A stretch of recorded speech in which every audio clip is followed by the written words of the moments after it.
ભારત સરકારનું આજે સંસદમાં બજેટ રજૂ થયું. ખૂબ મોટી આશા અને અપેક્ષાઓ હતી કે આ વખતે કંઈ મંદીથી, મુશ્કેલીઓથી લડી રહેલા દેશવાસીઓ માટે કોઈ રાહતની વાત આવશે.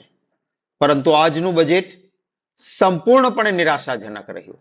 એમાં ખાસ કરીને આપણા ગુજરાતીઓ માટે તો કોઈ પણ પ્રકારની રાહત, જાહેરાત, વાત કશું જ નથી.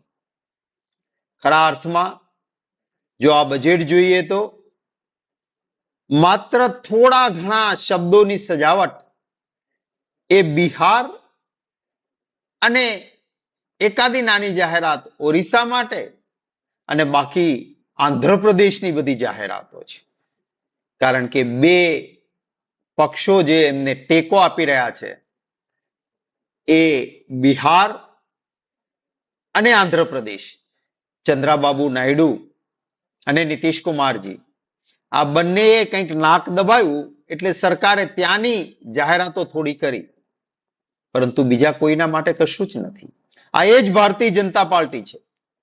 એના ચૂંટણી ઢંઢેરામાં કહ્યું હતું કે કરનું માળખું એ સાચા ટેક્સ પેયર્સ એટલે કે જે પગારથી પૈસા લઈને ભરે છે એમના માટે ખૂબ મોટું છે અને માટે 10 લાખ રૂપિયા સુધીની વાર્ષિક આવક સંપૂર્ણ ઇન્કમ ટેક્સ કે કરમાંથી મુક્તિ વાળી હશે. આવો ચૂંટણી ઢંઢેરો 10 વર્ષ પહેલા ભારતીય જનતા પાર્ટીનો હતો અને એ 2014ના ચૂંટણી ઢંઢેરામાં આપેલા વચન પછી આ 11મું બજેટ રજૂ થયું, પરંતુ કોઈ ફાયદો નહીં.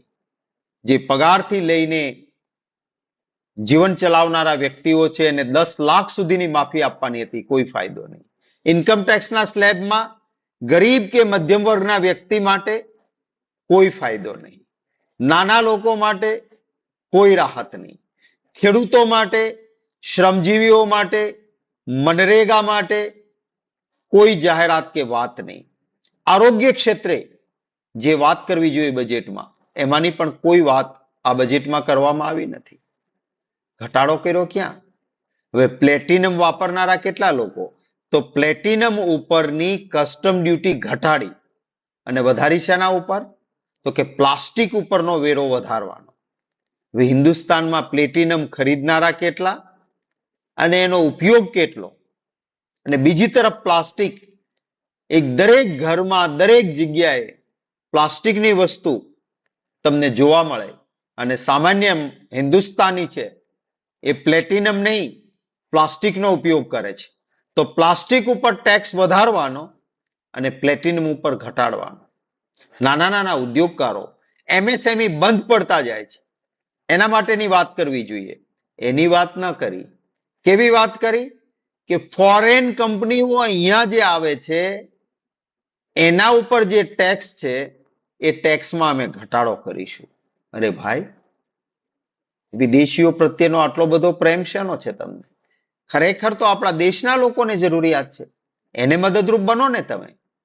ખેડૂતો માટેની કોઈ નક્કર વાત કે યોજના નથી. આ દેશ એ ઉદ્યોગ પ્રધાન દેશ નથી.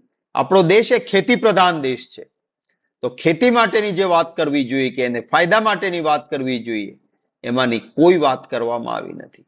ગુજરાત માટે કોઈ પણ જાહેરાત, કોઈ પણ સારી બાબત આખા બજેટમાં નહીં. તમને આસામ દેખાય છે, તમને બિહાર દેખાય છે, તમને આંધ્રપ્રદેશ દેખાય છે, ત્યાં પૂર આવે છે ને લોકોને નુકસાન થાય છે દેખાય છે. તો મારા ગુજરાતમાં આજે જઈને જુઓ, ઘેડ પંથકમાં કેવી હાલત છે ખરાબ ખેડૂતોની. વારંવાર પૂરના પાણી ઘૂસે છે. જુનાગઢ જિલ્લાના એ ગામડાઓ જુઓ, પોરબંદર શહેર જુઓ કે દ્વારકાનો વિસ્તાર કે દ્વારકા જુઓ કે ક્યારેક ક્યારેક ઉત્તર ગુજરાત પણ પાણીમાં તરબોળ થાય છે. દક્ષિણ ગુજરાતના કેટલાક વિસ્તારોમાં પૂરના કારણે મુશ્કેલી થાય છે. તો તમને બીજા બધા રાજ્યો માટે આ વાતની ચર્ચા થઈ, તો ગુજરાતના ઘેડ જેવા વિસ્તારો અથવા વારંવાર પાણીના પૂરથી તારાજ થતા વિસ્તારો છે એના માટેની જાહેરાત ન હોવી જોઈએ બજેટમાં? કોઈ પણ વાત નથી કરવામાં આવી. જે પોતાના સાથીઓ છે ને બિહાર અને આંધ્રપ્રદેશ, એને લોલીપોપ જરૂર આપી છે, પરંતુ એમાંય નક્કર વાત તો નથી જ. ત્યારે આ બજેટ સંપૂર્ણ નિરાશાજનક છે.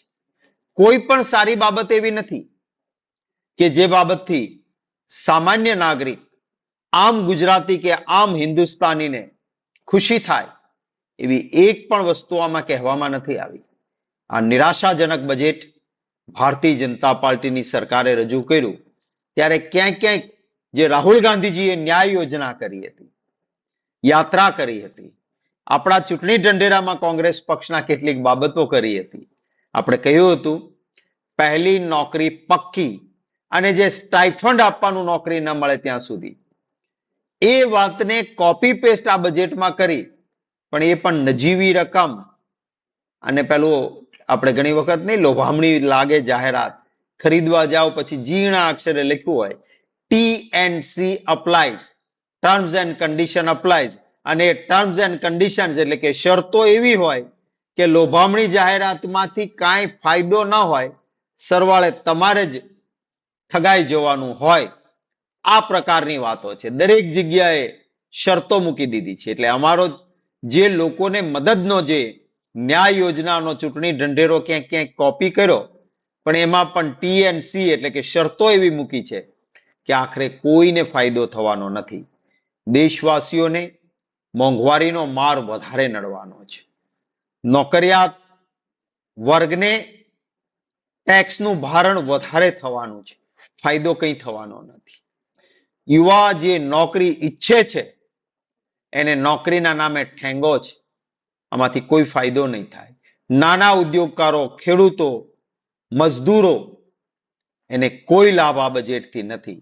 માત્ર ફુગાવો વધશે, મોંઘવારી વધશે, મુઠ્ઠીભર મિત્રો છે એમના એ માલામાલ થશે. પ્લેટિનમ ખરીદનારો રાજી થશે કે કસ્ટમ ડ્યુટી ઘટી, પણ પ્લાસ્ટિકનો વપરાશ કરનારો આમ ગુજરાતી કે આમ હિન્દુસ્તાની એને દુખી થવાનું છે આ બજેટમાંથી. એમના ઉપર ટેક્સ વધ્યો છે. અતિશય કષ્ટદાયક બાબત એ વાસ્તવિકતા છે આજના ભાજપની સરકારના.